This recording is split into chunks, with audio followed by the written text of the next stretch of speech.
Assalamualaikum warahmatullahi wabarakatuh. Salam sejahtera bagi kita semua.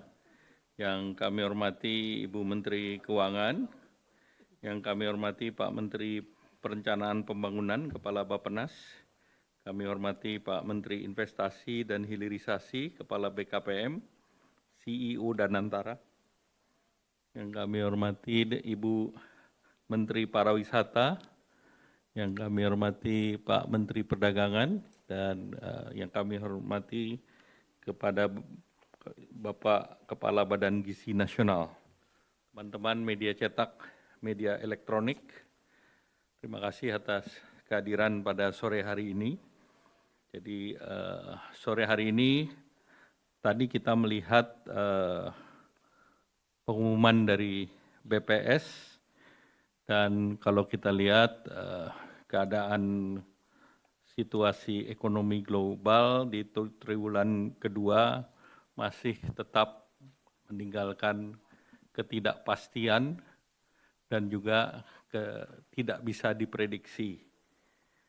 Namun ada satu hal yang juga menjadi signal, yaitu terkait dengan tarif Trump itu sudah sebagian selesai atau dianggap selesai, di mana kita lihat pertumbuhan ekonomi global dari sisi trade diprediksi akan ada peningkatan, dan juga kalau kita lihat berbagai negara pertumbuhan ekonomi dunia diperkirakan akan naik di 3%, dan juga terkait dengan pertumbuhan di Amerika yang diprediksi 1,8 dan di China 4,8%. Nah, kemudian kalau kita lihat dari sisi sektor eksternal Indonesia, relatif Indonesia masih menjaga ketahanan, di mana kalau kita lihat cadangan devisa masih 152,6, kemudian juga neraca pembayaran juga masih relatif baik, kemudian ekspor dan import secara year on year, neraca perdagangan selama 62 bulan juga terjaga surplus di angka 10,9 billion di Q1, dan rasio utang kita juga masih relatif terjaga di 30%. Nah, kalau kita lihat ekonomi kita masih solid, dan memang rencana kita di semester kedua kita menargetkan sasaran di 5,2% bisa dicapai. Namun apa yang diumumkan tadi pagi, alhamdulillah kita kembali ke jalur 5%. Jadi 5,12, mohon maaf. Indonesia hanya di bawah Cina yang 5,2, beberapa negara di bawah kita, mulai Malaysia, Singapura, kemudian berbagai negara lain termasuk Amerika yang 2%, kemudian Korea juga relatif rendah. Sehingga di antara negara G20 dan ASEAN, kita salah satu yang tertinggi. Nah, kalau kita lihat di triwulan 2, secara regional tumbuh positif. Kita lihat di Sumatera 4,98, Jawa 5,24, Bali 3,73, kemudian Kalimantan 4,95, kemudian Sulawesi 5,83, Maluku Papua 3,3. Nah, kalau kita lihat beberapa permintaan relatif kuat, kita lihat daripada konsumsi rumah tangga masih positif di 4,97, dan ini share-nya 54,25%. Kemudian konsumsi LNPRT di 7,82%. Kemudian konsumsi pemerintah dibandingkan tahun lalu memang minus 0,33 karena tahun lalu itu ada pemilu sehingga government spending-nya besar. Dari segi investasi, tumbuhnya juga baik 6,99%, dan ekspor barang dan jasa ini juga baik, double digit 10,67 dan importnya 11,65. Sehingga tentu ke depan kita akan terus dorong konsumsi, meningkatkan utilitas dan menciptakan lapangan kerja untuk mendorong pertumbuhan jangka panjang. Kalau kita lihat konsumsi rumah tangga masih 4,97%, positif, kemudian indeks penjualan real juga masih angka positif di 233,7, kemudian indeks keyakinan konsumen masih di atas 100 yaitu 117,8, dan terlihat ekspansi bansos melalui paket stimulus di kuartal kedua itu meningkatkan tumbuh double digit. Jadi bansos di kuartal kedua kita lihat PKH yang 25,12, bantuan sosialnya 25,12%, kemudian PKH 6,74 dan sembako 36%. Kemudian kita lihat konsumsi daripada masyarakat ini terlihat shifting belanjanya lari ke belanja online. Kita lihat transaksi retail online ini baru dirilis oleh BPS, tahun kemarin tidak di-track, tapi tahun ini sudah mulai di-track. Retail dan marketplace tumbuhnya kuartal to kuartal adalah 7,55%. Kemudian yang shift ke online, salah satu contoh yang tumbuhnya tinggi adalah personal care dan kosmetik, itu naik mendekati 17%. Kemudian produk rumah tangga dan kantor, itu juga 72,8 triliun, growth-nya adalah 29,38%. Nah, transaksinya juga meningkat pesat, di mana di tahun 2018 transaksinya itu ada 280 juta, di tahun lalu sudah 3,24 miliar. Nah, kalau kita lihat kinerja keuangan sektor retail, dari 3 perusahaan pabrik, 1 minimarket, yang 2, salah satu yang banyak outlet di mall, seluruhnya semester 1 ini pertumbuhannya mendekati 5%, 4,99, 6,85, dan 12,87%. Ini menunjukkan bahwa terkait dengan isu Rohana dan Rojali ini isu yang ditiup-tiup. Jadi faktanya berbeda dan tentu ini yang harus kita lihat. Nah, kemudian kita juga bisa lihat dari segi inflasi.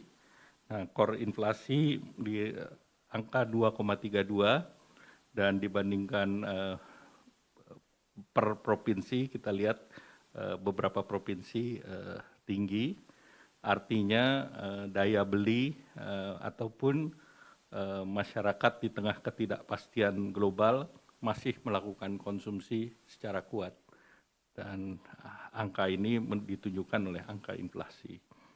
Nah, kalau kita lihat dari investasi atau PMTB, pertumbuhannya juga di kuartal kedua tinggi 6,99%. Kemudian lembaga rating juga kita masih dalam satu tingkat di atas investment grade. Realisasi investasi juga secara total di kuartal kedua mencapai target selama kuartal kedua, dan secara tahunan satu semester juga mencapai target. Dan kita melihat yang baik adalah import barang modal, itu juga 37,89 billion, artinya terjadi kenaikan dari realisasi investasi, dan ini ke depannya pasti masuk dalam sektor produktif. Nah, kalau kita lihat PMI Index versi dari Bank Indonesia, Pro Manufacturing Index, itu sudah masuk di angka 50,89, artinya sudah ada optimisme di pasar. Nah, kalau kita lihat secara neraca perdagangan, kita lihat selama 62 bulan masih surplus, dan ini salah satu ekspor yang 24,43 billion, importnya 19,38 dan surplusnya 4,1. Ini 1 bulan. Kalau kita lihat dari segi non migas, pasar Amerika masih kuat. Jadi kita masih ekspor sebulan 2,68 billion, kemudian importnya 1 billion, sehingga sebulan kita masih surplus 1,64. Kalau setengah tahun itu mungkin kita punya surplus hampir 9 billion dengan US. Jadi US menjadi satu pasar yang perlu dipertahankan karena pasarnya cukup besar. Sudah itu India, Belanda, Malaysia, dan Thailand. Kemudian kalau kita lihat sisi per sektor, ini hampir seluruhnya tumbuh positif.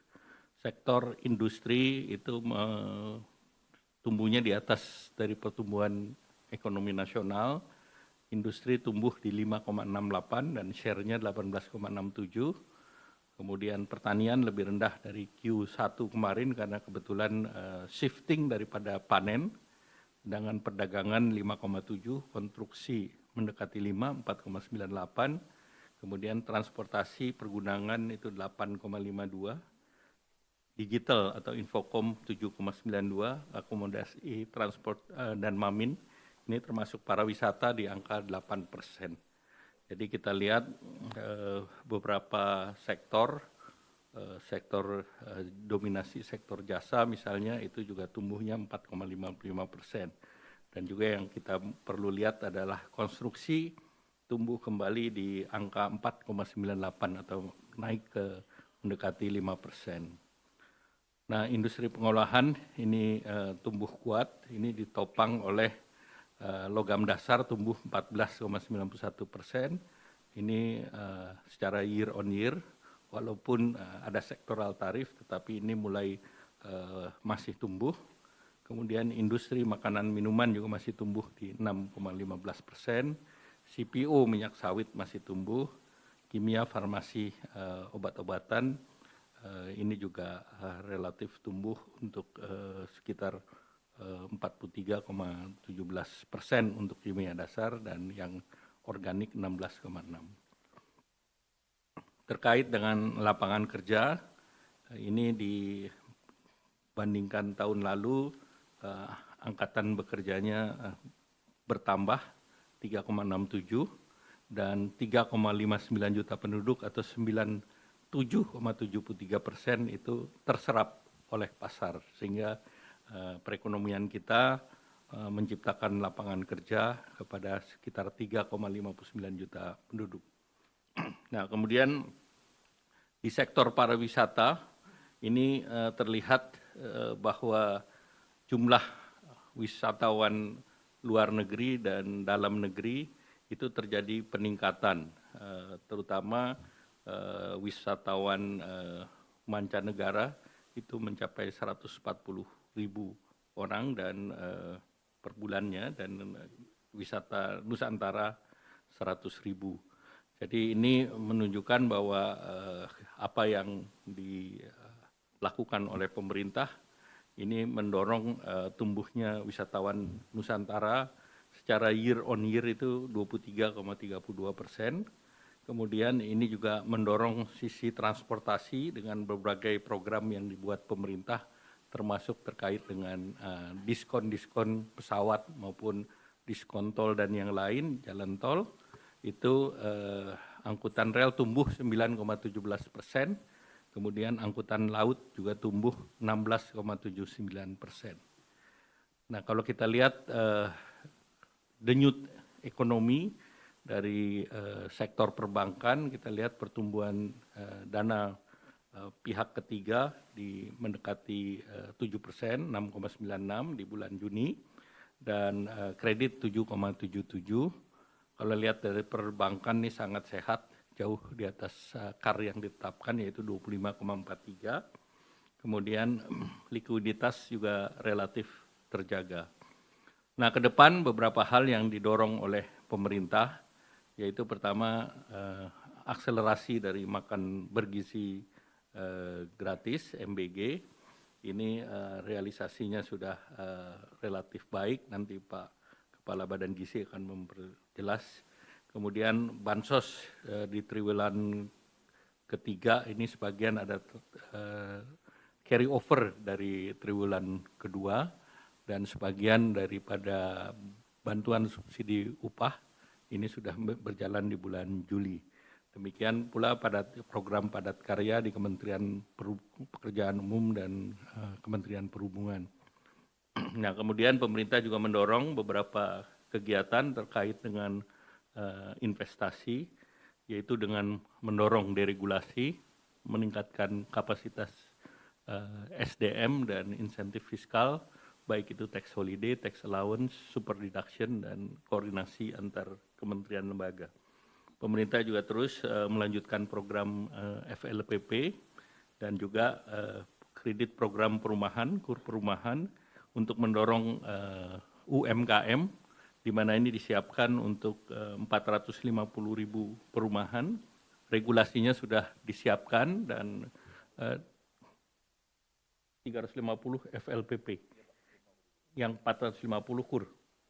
Dan ini juga sudah disiapkan KUR-nya yang sifatnya 5 miliar untuk UMKM dan bisa revolving. Dan itu plafonnya jadi 20 miliar, Pak Menteri. Ya, Ibu sudah setuju, jadi hari ini sudah jalan. Ya. Kemudian juga terkait dengan PPN DTP untuk sektor properti 100% sampai dengan 2 miliar sampai bulan Desember. Kemudian selanjutnya kebijakan menjaga ketahanan sektor eksternal. Ini kita dorong devisa hasil ekspor, kemarin compliance 80% dan ini 3 bulan, setiap 3 bulan kita evaluasi dan tentu ini kita akan dorong. Kemudian deregulasi kebijakan impor oleh Menteri Perdagangan, kemudian peningkatan fasilitas perdagangan termasuk local currency transaction, saat sekarang sudah sekitar 9,4 miliar atau 50% lebih dari total LCT di tahun 2024. Jadi local transaksi sudah berjalan. Kemudian dari berbagai kerjasama bilateral maupun multilateral terus didorong, baik itu OECD, BRICS, FTA, EU SEPA yang diharapkan bisa diselesaikan legal dokumennya di tahun ini. Kemudian industri padat karya terus didorong, ya sektornya adalah makanan minuman, tekstil, pakaian jadi, kulit, furniture. Untuk pasar Eropa seluruhnya biaya masuknya 0. Jadi dengan EU SEPA ini seluruhnya 0. Kemudian dengan Amerika juga dengan tarif 19%, ini menyelamatkan tenaga kerja yang di sektor ini yang secara total ada 12,2 juta. Kemudian kebijakan mendorong mobilitas dan masyarakat dan pariwisata, ini beberapa program yang akan dilanjutkan di bulan Nataru nanti, dan ini adalah resiprokal seperti kemarin EU sudah mengumumkan bahwa visa untuk Indonesia itu dipermudah dengan model cascade. Jadi kalau sudah dapat 1 kali visa, berikutnya diperpanjang multi entry 5 tahun masuknya dari berbagai negara dibolehkan. Mungkin itu yang dari saya, selanjutnya kami minta Menteri Keuangan. Terima kasih Pak Menko Perekonomian. Assalamualaikum warahmatullahi wabarakatuh. Pak Menko, kami akan menyampaikan terutama mungkin peranan dari APBN di dalam mendukung pertumbuhan ekonomi, penciptaan kesempatan kerja, dan pemerataan kesejahteraan. Seperti tadi telah disampaikan oleh Pak Menko Perekonomian, Indonesia tumbuh di kuartal kedua atau triwulan kedua 2025 dengan tingkat 5,12% year on year. Ini merupakan pertumbuhan meskipun dalam suasana dinamika global yang masih memunculkan ketidakpastian. Dukungan utama adalah dari konsumsi dan aktivitas investasi serta ekspor. Aktivitas dunia usaha ekspansif terutama di sektor manufaktur, kemudian perdagangan, transport, dan akomodasi makan serta minum.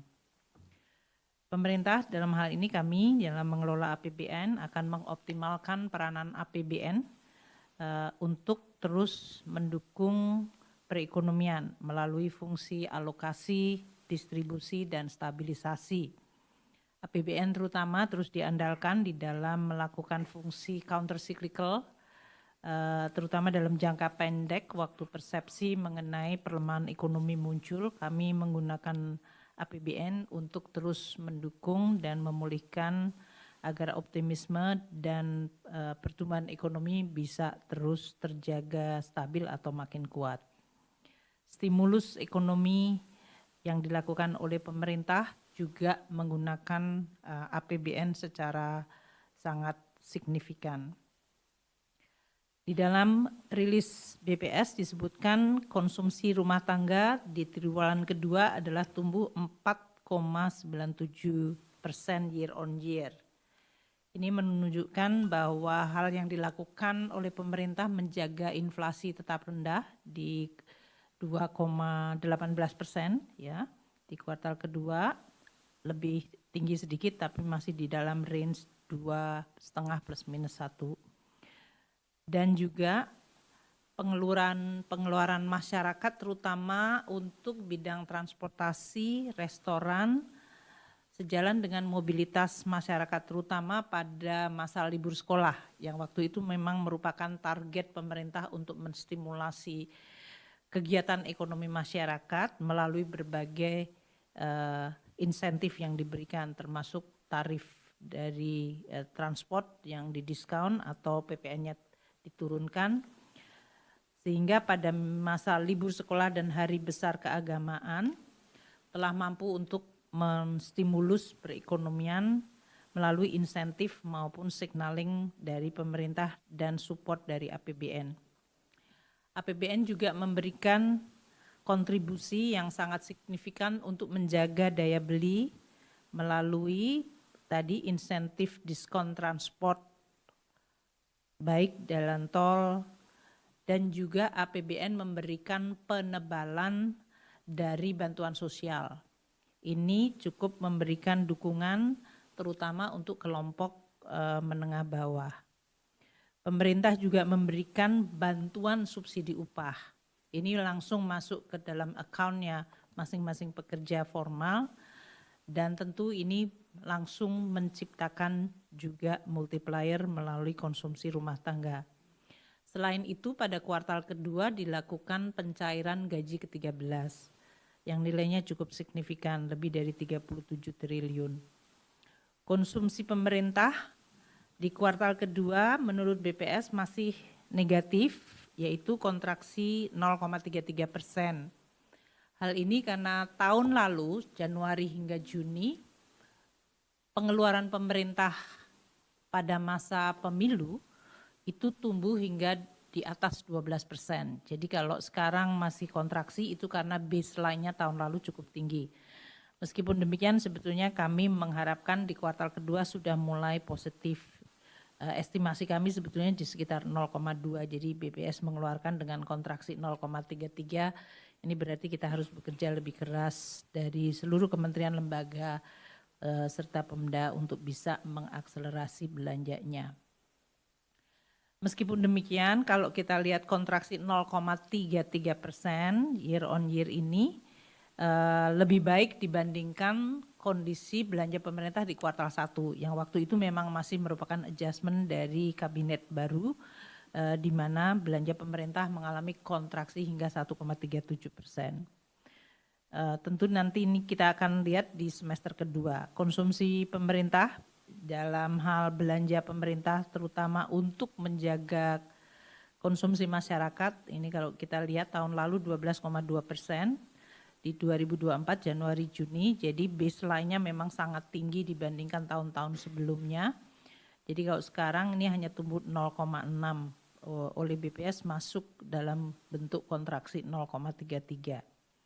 Kita lihat dari sisi belanja, kita belanja pegawai masih positif, belanja 1%,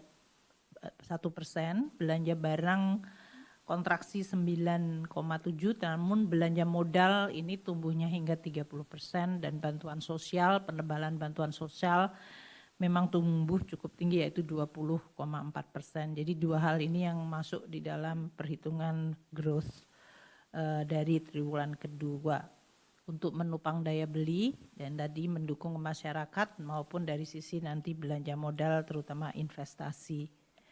Investasi yang tumbuh cukup tinggi 6,99%. Ini merupakan pertumbuhan tertinggi sejak triwulan 2 2021. Suatu pemulihan yang cukup tentu saja kita syukuri karena di kuartal 1 kami sudah merasa cukup khawatir bahwa pertumbuhan investasi itu hanya sedikit di atas 2%. Jadi dalam hal ini kenaikan 6,99 cukup merupakan suatu akselerasi dari investasi. Terutama tadi belanja modal baik dari pemerintah yang sudah akseleratif, BUMN, dan juga dari aktivitas investasi swasta. Kita harap ini menggambarkan adanya optimisme dan rencana untuk investasi ke depan, terutama ditopang dengan policy pemerintah untuk mempermudah iklim usaha, deregulasi, dan memperbaiki berbagai iklim investasi di Indonesia. Kita lihat investasi bangunan tumbuh 4,89, mesin tumbuhnya hingga 25,3%. Meskipun kontribusi untuk mesin di dalam total PMTB adalah 14%, tapi tumbuhnya sangat tinggi yaitu 25,3%. Untuk bangunan di 4,89 kontribusinya mungkin paling besar, makanya sering kita menggunakan proksinya adalah konsumsi semen karena bangunan itu memberikan kontribusi terhadap PMTB yang cukup besar. Untuk pembangunan infrastruktur dari proyek strategis nasional dan program prioritas pemerintah seperti pembangunan sekolah rakyat, kemudian berbagai nanti di sektor perumahan Pak Menteri Perumahan akan bisa menyampaikan sekolah rakyat 65 sekolah sudah dilakukan, nanti pembangunan dapur MBG ada 2.500 dapur dan pembangunan infrastruktur strategis lainnya. FLPP 147.000 sudah terrealisir dari 350.000 yang akan ditargetkan Menteri Perumahan. Itu semuanya memberikan kontribusi terhadap terutama 4,89 di sisi bangunan. Untuk mesin yang tumbuh 25,3%, terutama adalah barang import modal jenis mesin yang tumbuh 28,16% dari import kita. Ini baik di swasta maupun juga dari pemerintah. Belanja modal pemerintah tumbuhnya mencapai 30,37%, seperti yang tadi disampaikan di dalam belanja pemerintah, terutama juga pada peralatan dan mesin. Untuk realisasi investasi langsung yang mencapai 477,7 triliun, terutama didukung oleh PMDM, penanaman modal dalam negeri, yang tumbuhnya mencapai 30,5% year on year.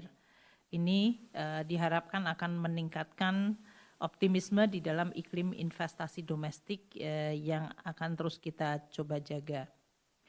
Ekspor juga tumbuh cukup tinggi yaitu 10,67. Ini di tengah-tengah Presiden Trump mengumumkan tarif retaliasi atau Liberation Days tarif. Nampaknya ini menggambarkan adanya front loading ekspor ke Amerika Serikat. Jadi mumpung baru diumumkan, belum diberlakukan karena diberlakukannya baru Agustus tanggal 7 ini. Jadi banyak pesanan ekspor sebelum kenaikan tarif itu dilakukan bahkan sesudah terjadi pengumuman tersebut. Ini menjelaskan mungkin sedikit dari pertumbuhan ekspor yang justru meningkat pada saat pengumuman di kuartal kedua. Kita nanti harus melihat secara hati-hati dampak keputusan dari Presiden Trump menetapkan 19% yang lebih rendah dari yang diumumkan awal. Kita harapkan momentum akan terjaga di kuartal ketiga dan keempat. Ekspor jasa tumbuh tinggi 11,17%. Nanti Ibu Widi akan menyampaikan mengenai kunjungan wisatawan mancanegara karena ini adalah termasuk dalam ekspor jasa. Import juga tumbuh tinggi di 12,17%.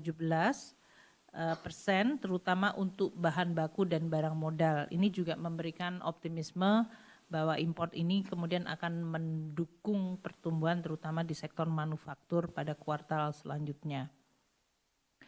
Untuk impor jasa, terutama mobilitas wisatawan mancanegara tumbuh 8,43%. Nanti Bu Menteri Tourism Pariwisata akan bisa menyampaikan. Kalau dari sisi produksi, kami juga melihat suatu perkembangan yang positif untuk industri pengolahan yang merupakan kontributor terbesar, baik dari sisi perekonomian maupun dari sisi pajak, ini tumbuh 5,68%. Terutama akibat hilirisasi dan juga karena domestic demand yang meningkat. Industri logam dasar tumbuhnya bahkan 14,9%, terutama karena permintaan ekspor. Untuk industri makan dan minum tumbuhnya 6,2, terutama untuk CPO dan minyak goreng. Kita harap ini juga MBG maupun dari sisi permintaan ekspor memberikan dukungan kepada growth di sektor manufaktur. Industri kimia dan farmasi tumbuh 9,4%. Ini juga karena berbagai ekspansi dari kesehatan, belanja pemerintah untuk sektor kesehatan juga meningkat dan ini juga diharapkan akan juga meningkatkan permintaan terhadap industri kimia dan farmasi. Untuk pertanian, kehutanan perikanan tumbuh 13,82, dipengaruhi karena tadi telah disampaikan oleh Pak Menko mengenai pergeseran tanaman pangan. Perdagangan tumbuh 5,37%. Ini didorong terutama untuk konsumsi kebutuhan rumah tangga dan aktivitas produksi lainnya. Konstruksi tumbuh 4,98 juga menunjukkan investasi di sektor bangunan yang tadi juga menjelaskan dari sisi PMTB. Dari pertambangan sudah mulai pulih meskipun tumbuhnya hanya di 2,03%, terutama karena hilirisasi sehingga memunculkan permintaan terhadap raw material. Untuk transport dan pergudangan tumbuh 8,52, ini terutama karena respons dari policy yang kita luncurkan Pak Menko ya waktu itu, yaitu pada hari libur dengan memberikan stimulus dalam berbagai diskon tarif yang kita berikan untuk transportasi darat, laut, dan udara. Bahkan sektor akomodasi makan dan minum tumbuh 8,04. Untuk informasi dan komunikasi tumbuhnya di 7,92. Nah, kami dari sisi APBN akan terus melakukan tugasnya untuk mengelola perekonomian dan menjalankan apa yang sudah direncanakan sehingga perekonomian diharapkan tetap bisa tumbuh terjaga di sekitar 5%. Paket stimulus yang telah diumumkan Pak Menko waktu itu bersama beberapa menteri, yaitu 24,4 triliun untuk menjaga daya beli, untuk penebalan kinerja dunia usaha dan stabilisasi ekonomi telah berjalan dari mulai diskon transport dengan melakukan PPN yang ditanggung pemerintah, penebalan bantuan sosial tadi 11,9 triliun, bantuan subsidi upah 10,72 triliun, ini semuanya tadi memberikan penjelasan mengenai tadi consumption maupun beberapa kenaikan dari beberapa sisi demand side. Kemudian untuk triwulan ketiga kita akan terus masih ada 10,8 triliun stimulus aktivitas ekonomi yang akan terlaksana di triwulan ketiga yang kita harapkan juga akan memberikan momentum pada bulan Juli yang baru saja kita lewati. Dan nanti di bulan Agustus ini diharapkan momentumnya tetap terjaga. Beberapa yang memberikan optimisme tentu saja karena belanja pemerintah mulai terakselerasi. Makan bergizi gratis, nanti mungkin Pak Dadan bisa menyampaikan pembangunan sekolah rakyat ini juga akan 200, mendekati 200 akan mulai berjalan di bulan September, berarti seluruh renovasi rehabilitasi terjadi pada bulan Juli Agustus ini. Juga rehabilitasi sekolah yang dilakukan oleh Kementerian Pendidikan Dasar ini juga mulai terakselerasi di kuartal ketiga ini. Kemudian dari Menteri Perumahan FLPP nanti tadi akan terus diharapkan bisa terjaga mencapai 220.000 kuartal ketiga dan 350.000 di akhir tahun ini. Kami juga memberikan dukungan untuk stabilisasi harga pangan karena konsumsi penting sekali tadi. Jadi Bulog telah diinjeksi dengan 16,6 triliun untuk stabilisasi beras saja dan 5 triliun untuk stabilisasi harga jagung. Serta diregulasi di sektor pertanian untuk pupuk yang menyebabkan musim tanam bisa terjaga dengan ketersediaan pupuk yang bersubsidi.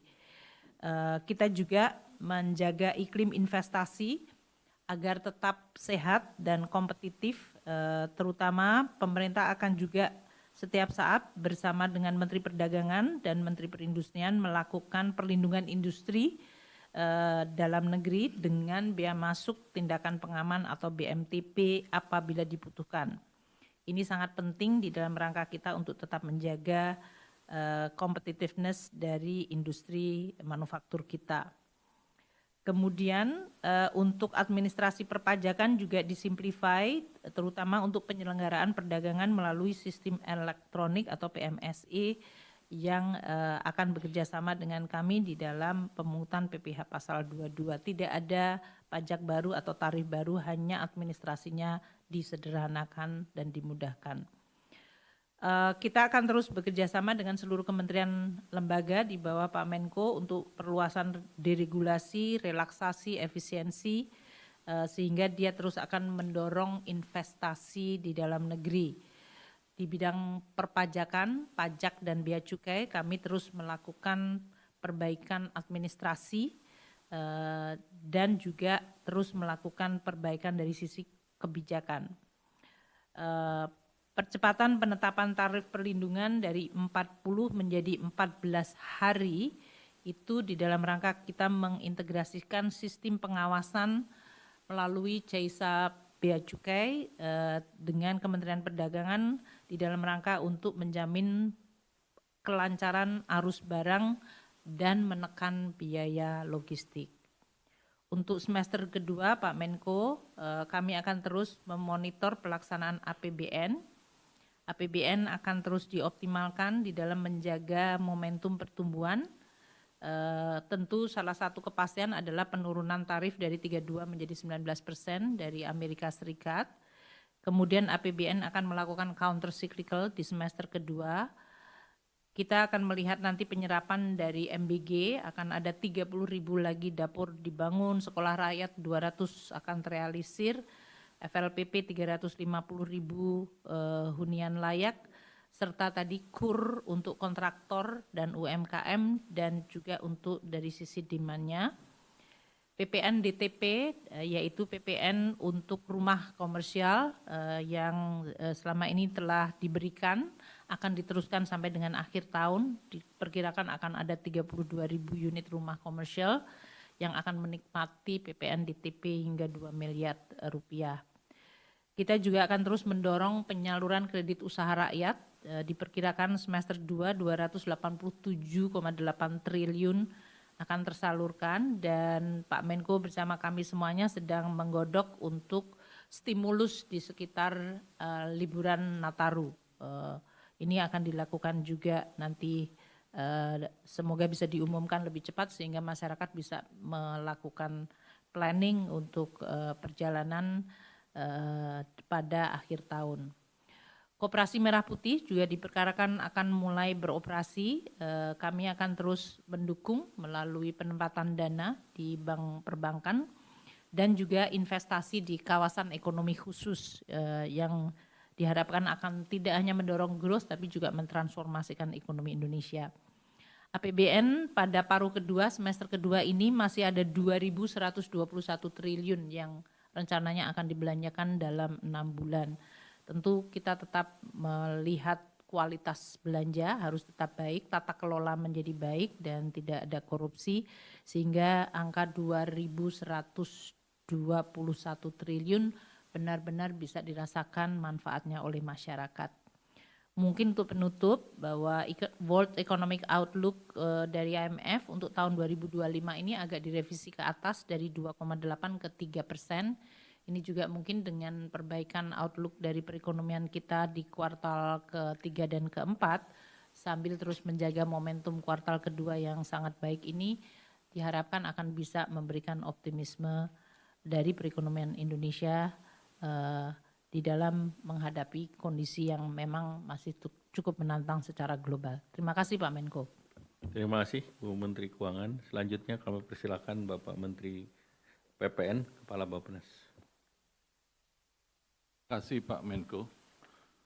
Seperti tadi sudah diulas oleh Bapak Menko dan juga Ibu Menteri Keuangan, bahwa PDB Indonesia tumbuh 5,12% year on year, lebih tinggi dibandingkan tahun lalu yaitu 5,5, dan ini harus kita syukuri karena adalah momentum kita untuk menjaga akselerasi pertumbuhan ekonomi yang akan datang. Selanjutnya kami juga memahami sepenuhnya bahwa ini adalah langkah awal untuk tumbuh bersama. Bahwa ini adalah langkah yang merupakan bagian dari kepemimpinan pemerintahan saat ini, kepemimpinan Bapak Presiden yang bisa diterjemahkan oleh para menteri, Ibu Menteri, dan kami dari kementerian lembaga. Dan ini merupakan dari paduan bagaimana kita bisa merencanakan pembangunan kita yang perencanaannya sudah disiapkan sejak tahun sebelumnya, mulai dari rencana pembangunan jangka panjang nasional dan juga rencana pembangunan jangka menengah nasional yang sudah disiapkan bersama kementerian dan lembaga lain. Dan dalam hal ini, Bappenas ingin memastikan bahwa pertumbuhan ekonomi juga tidak hanya pertumbuhan ekonomi yang tinggi, tapi juga pertumbuhan ekonomi yang inklusif dan merata, dan kita ingin juga menjaga bahwa pertumbuhan ini juga tersebar di seluruh wilayah dari Aceh sampai Papua. Bu dan Pak sekalian, kita juga ingin bahwa pertumbuhan ini pertumbuhan yang sifatnya inklusif, yang artinya pembangunan dirasakan oleh seluruh lapisan masyarakat. Penjelasan yang disampaikan oleh Pak Menko dan Ibu Menteri Keuangan sudah menjelaskan bahwa pertumbuhan ekonomi bisa dilakukan dengan langkah-langkah yang baik, mulai dari belanja pemerintah yang efisien, belanja pemerintah yang terarah, dan juga dukungan dari Ibu dan Pak sekalian dari kementerian lembaga, dan khususnya kementerian lembaga yang langsung berkaitan dengan hal yang berkaitan dengan pertumbuhan ekonomi. Kami dari Kementerian Bappenas tidak hanya bekerja sama dengan setiap kementerian yang berkaitan langsung, tapi juga kementerian-kementerian lain yang dalam hal ini adalah ada hubungannya dengan pertumbuhan ekonomi di daerah, seperti Kementerian Dalam Negeri, di mana Bapak Menteri Dalam Negeri juga sangat mendukung supaya daerah juga menjaga, tidak hanya menjaga fiskal daerahnya, tapi juga bisa mendorong pertumbuhan ekonominya. Demikian dari kami, dari Bappenas, Pak. Tadi sudah diulas semuanya. Terima kasih Pak Menko Ekuin, terima kasih Bu Menteri Keuangan, dan selanjutnya saya kembalikan kepada Bapak Menteri Ekuin. Terima kasih. Terima kasih Pak Menteri Perencanaan Pembangunan Nasional, Kepala Badan Perencanaan Pembangunan Nasional. Selanjutnya kami persilahkan Pak Menteri Investasi dan Hilirisasi, Kepala BKPM. Silakan.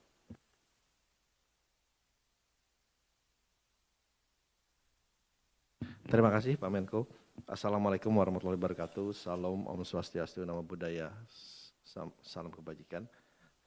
Selamat sore dan salam sejahtera buat kita semua. Tadi sudah disampaikan baik oleh Bapak Menko Perekonomian maupun oleh Ibu Menteri Keuangan.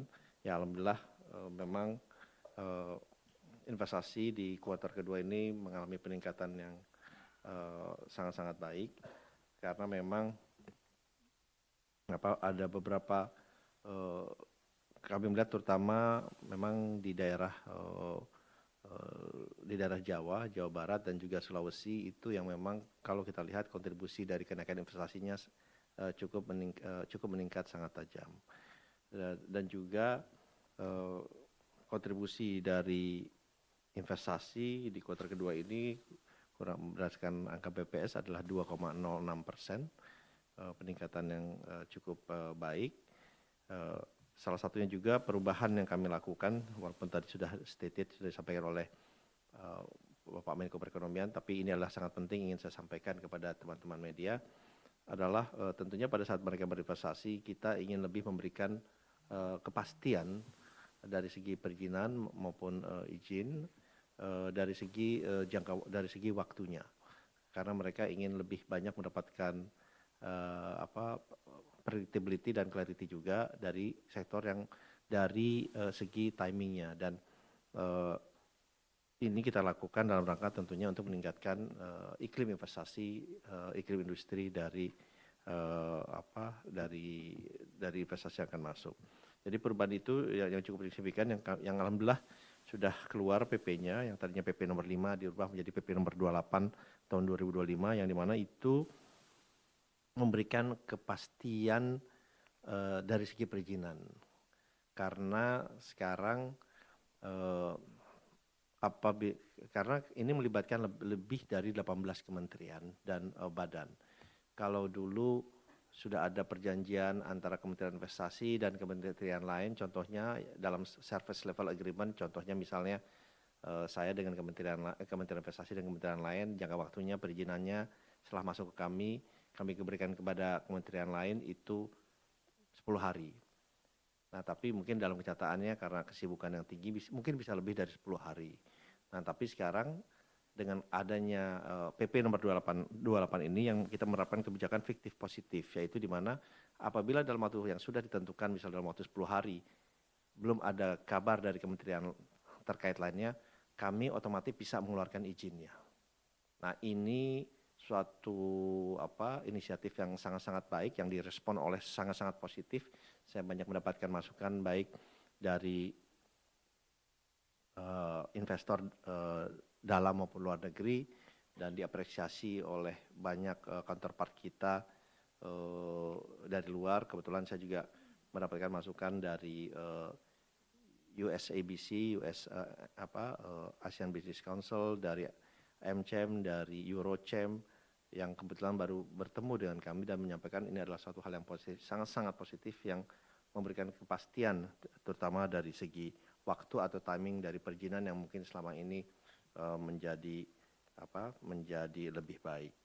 Nah, dan ini juga kita integrasikan secara full dan elektronik di dalam OSS kami, yang memang terus coba kita tingkatkan, kita sempurnakan, dan ini juga sesuai dengan arahan Bapak Presiden langsung agar iklim investasi di kita ini bisa terus meningkat dan menjadi lebih baik ke depannya.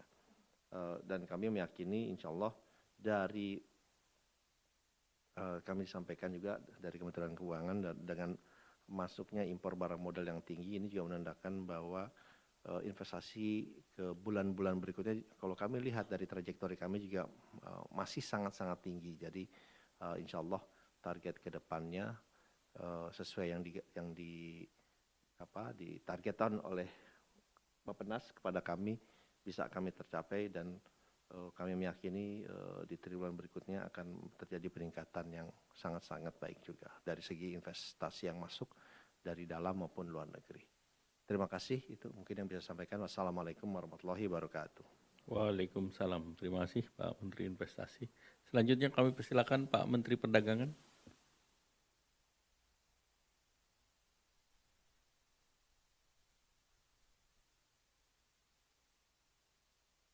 Baik, terima kasih Pak Menko.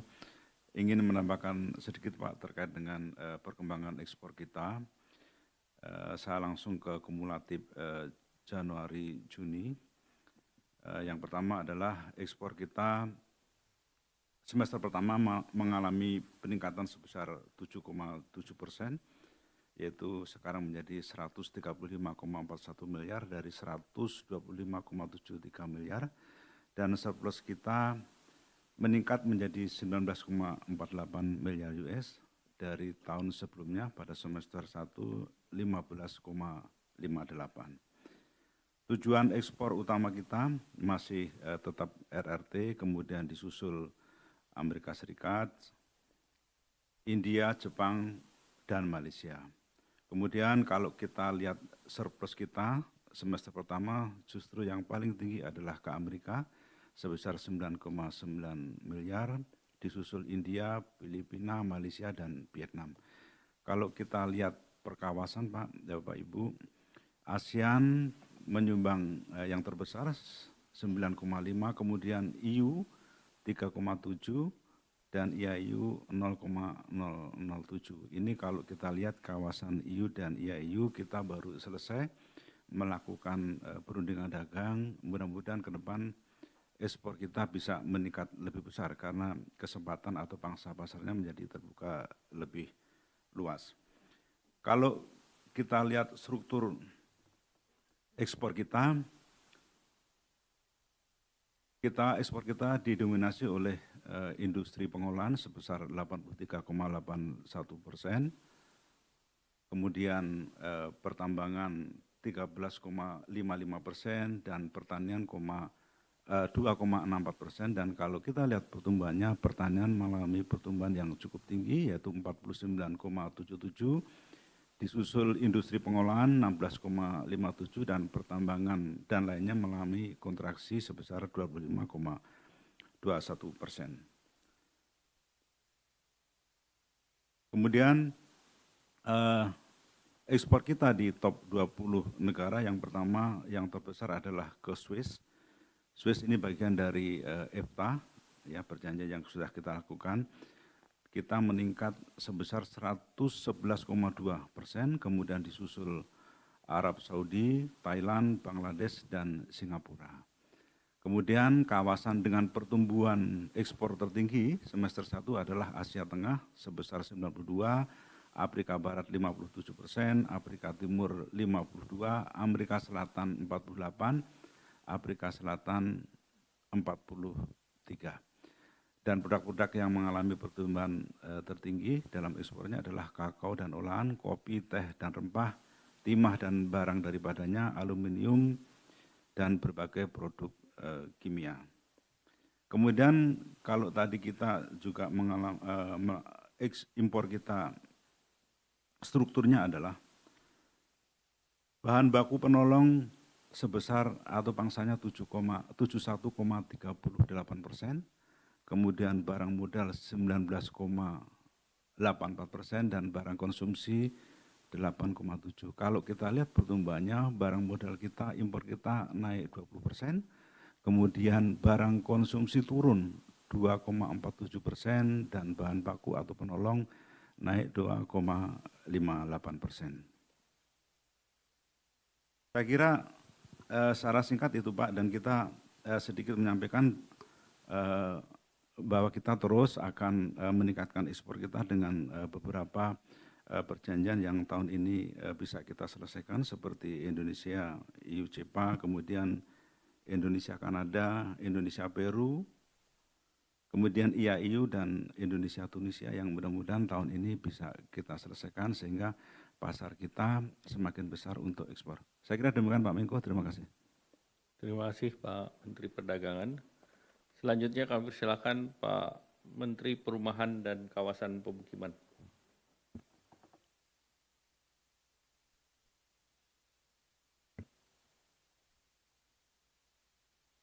Yang saya hormati Pak Menko dan Ibu Menteri Keuangan dan rekan-rekan Menteri. Pertama saya ucapkan terima kasih berkat dukungan Pak Menko dan Ibu Menteri Keuangan bisa disetujui KUR perumahan. Dan sesuai arahan Pak Menko, kami sudah siap Pak dari 31 Juli peraturan menteri kami, tinggal kapan itu diluncurkan, kami sudah siap karena jajaran dari Pak Menko, Menteri Keuangan, juga Pak Rosan dan Antara sangat membantu kami dalam prosesnya. Mudah-mudahan program ini bisa segera bisa diluncurkan karena akan sangat bermanfaat bagi banyak developer, kontraktor dari segi supply, dan juga dari segi demand-nya akan banyak homestay, rumah-rumah untuk usaha yang akan bisa dibiayai, dan kami yakin angka ini akan bisa terserap efektif, cepat, karena kami sudah rapat contoh dengan BTN, kami sudah dengan para developer, kontraktor di BTN yang sudah kami jajaki, kemudian juga dari segi demand-nya dari kur perumahan yang ada di BRI. Jadi kami sudah siap Pak untuk bisa menjalankan ini dan mudah-mudahan bisa membantu pertumbuhan ekonomi dan membuka lapangan pekerjaan dengan jumlah yang besar.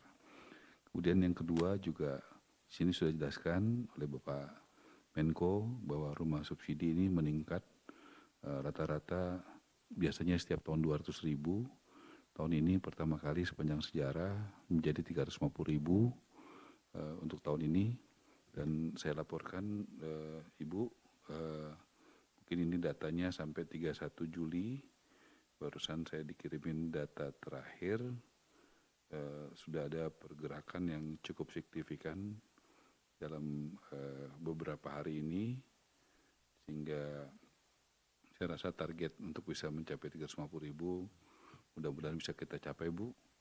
Jadi saya bacakan aja realisasi KPR per 1 Januari 2025 sampai 5 Agustus. Kalau dari data proses bangun sampai akad sudah 40.967. Kemudian realisasi penyaluran KPR bersubsidi ada 149.368. Jadi jumlah totalnya sudah 190.335 per hari ini. Ini kerja keras dari jajaran Ibu yang bantu dari Tapera dan dari SMF. Sehingga saya cukup optimis kita akan bisa mencapai apa yang sudah diamanatkan kepada kami. Kemudian juga terima kasih Ibu Menteri Keuangan sudah mengabulkan PPNDTP pembelian rumah 100%, sehingga negara makin hadir untuk perumahan rakyat yang di bawah 2 miliar ini, ya PPNDTP-nya 2 miliar dilanjutkan sampai Desember 2025, kemudian BPHTB sudah gratis, PBG sudah gratis. Dan saya laporkan juga di sini para pengembang dari REI, Himpera, Apersi itu khusus buat BPJ peserta BPJS Ketenagakerjaan yang jumlahnya puluhan juta, mereka memberikan gratis kepada anggota BPJS Ketenagakerjaan sampai Desember. Jadi gotong royong dari para pengusaha juga sudah mulai tampak Pak, pertukaran Pak Menko, jadi mereka tidak perlu membayar uang muka buat anggota BPJS Ketenagakerjaan. Ini juga akan menjadi insentif yang luar biasa karena memang paling banyak pemakai rumah subsidi itu dari situ. Kemudian di sini juga Ibu sudah sampaikan bahwa untuk program bantuan stimulan perumahan swadaya BSPS dengan target 40.000 rumah Bu, kami sudah tadi dengan BPKP sudah mulai penyerapannya bulan ini segera jalan, dengan LKPP juga. Dan saya tambahkan juga dari CSR, kita juga dari perusahaan-perusahaan itu juga mendapatkan dukungan yang luar biasa. Jadi bukan hanya dari negara, kami juga mendapatkan support dari yayasan, dari Kadin, ya Pak Andi dan teman-teman, dan juga dari para perusahaan untuk membantu renovasi rumah. Jadi selain dari negara juga tahun ini mungkin tahun terbanyak para perusahaan, para pengusaha untuk membantu di sektor perumahan. Sekali lagi saya ucapkan terima kasih atas support yang luar biasa dari jajaran Menko, Menteri Keuangan, dan antara Bappenas yang sangat membantu kami. Terima kasih Pak. Terima kasih Pak Menteri Perumahan dan Kawasan Pemukiman. Selanjutnya kami persilakan Kepala Badan Gizi Nasional. Silakan Pak. Bismillahirrahmanirrahim. Terima kasih Pak Menko. Assalamualaikum warahmatullahi wabarakatuh. Selamat sore. Salam sejahtera untuk kita semua. Salam, Om Swastiastu, Namo Buddhaya, Salam Kebajikan. Alhamdulillah program makan bergizi berjalan dengan kecepatan yang di luar perkiraan. Hari ini kita sudah memiliki 3.338 satuan pelayanan pemenuhan gizi. Sementara datanya melayani 8,2, kalau masing-masing 3.000 sebetulnya kita sudah hampir double digit. Jadi dalam 2 hari kita sudah akan mendapatkan data bahwa penerima manfaat itu sudah lebih dari 10 juta. Kemudian kita sudah mempekerjakan relawan di berbagai daerah karena program ini sudah ada di 38 provinsi. kemudian sudah ada di 502 kabupaten, sudah di 4.700 kecamatan dari 7.200, dan sudah memperkerjakan kurang lebih 106.000. Penyerapannya alhamdulillah hari ini sudah mencapai 7,9 triliun, padahal kami kemarin memperkirakan Juli itu akhir hanya 6 triliun. Dan dengan penambahan yang signifikan, penyerapan akan sangat signifikan di bulan Agustus dan September. Kita perkirakan nanti di Agustus sendiri, di bulan Agustus akan terserap 3 triliun sehingga kumulatif akan 9 triliun. Kemudian September kita sudah bisa melayani kurang lebih 50 juta penerima manfaat. Itu sudah kita akan serap kurang lebih 19 triliun. Dan kemudian di Oktober kita sudah bisa melayani 72 juta penerima manfaat, dan kita sudah akan menyerap 37 triliun. Dan di November ini 75 juta penerima manfaat, sudah akan menyerap kurang lebih 59 triliun. Dan di akhir Desember kita akan menyerap 76 triliun. Jadi anggaran yang 71 triliun itu untuk makan bergizinya sendiri kan 52 triliun. Jadi kami untuk makan bergizinya saja akan membutuhkan tambahan 24 triliun. Selain itu kami sedang melakukan percepatan-percepatan terkait dengan pembangunan satuan pelayanan pemenuhan gizi, di mana percepatan itu dalam 3 strategi. Yang pertama adalah dengan mitra, di mana mayoritas SPPG ini dibangun oleh mitra, dan strategi yang kami lakukan adalah mempercepat verifikasi. Kami sedang bekerja keras dari pagi sampai malam dengan jumlah orang yang cukup, mempercepat verifikasi, memperpendek waktu verifikasi, termasuk juga melakukan pemendekan administrasi. Kemudian yang kedua, yang SPPG dibangun lewat APBN ada kurang lebih 6 triliun yang harus kita implementasikan untuk membangun 1.542 satuan pelayanan pemenuhan gizi, dan kami baru saja bekerja sama dengan PU untuk percepatan pembangunan tersebut. Dan kemudian yang ketiga adalah pembangunan daerah 3T yang kami targetkan ada kurang lebih 6.000 SPPG di daerah 3T, dan kami bekerjasama dengan pemerintah daerah dan dikoordinir oleh Kementerian Dalam Negeri, dan setiap Pemda membentuk satgas masing-masing yang akan jadi mitra Badan Gizi Nasional. Seluruh infrastruktur kami targetkan akan selesai di bulan Oktober, sehingga November kami hanya mengisi administrasi dan memberikan pelayanan kepada seluruh target penerima manfaat. Saya kira itu yang ingin saya sampaikan. Terima kasih. Terima kasih Bapak Kepala Badan Gizi Nasional. Yang terakhir silakan Ibu Menteri Pariwisata. Terima kasih Pak Menko, rekan-rekan media sekalian. Saya sangat berbangga pertumbuhan ekonomi Indonesia pada kuartal kedua 2025 mampu mencapai 5,12% year on year, melebihi pencapaian kuartal pertama 2025 dan kuartal kedua 2024. Terlebih karena sektor pariwisata berkontribusi besar terhadap pencapaian tersebut. Terlihat dari pertumbuhan PDB menurut lapangan usaha, sektor jasa lainnya tertinggi pertumbuhannya di Q2 2025 sebesar 11,31%, didorong oleh peningkatan jumlah perjalanan wisatawan Nusantara dan kunjungan wisatawan mancanegara. Perjalanan wisatawan Nusantara pada kuartal kedua 2025 adalah sebesar 331,37 juta perjalanan, meningkat 22,32% dibandingkan kuartal kedua 2024. Kunjungan wisatawan mancanegara pada kuartal kedua 2025 adalah sebesar 3,89 juta kunjungan, meningkat 13,96% dibandingkan kuartal kedua 2024. Selama semester pertama tahun 2025 ini, kita sudah mencatatkan 613,78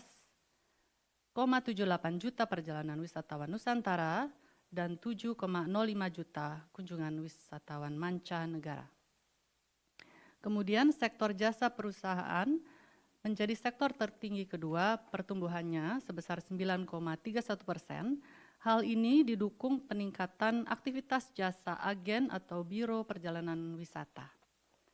Sementara sektor transportasi dan perdagangan menjadi sektor tertinggi ketiga, pertumbuhannya sebesar 8,52%, didukung berbagai kebijakan stimulus ekonomi seperti diskon, tiket pesawat, kereta api, dan sebagainya.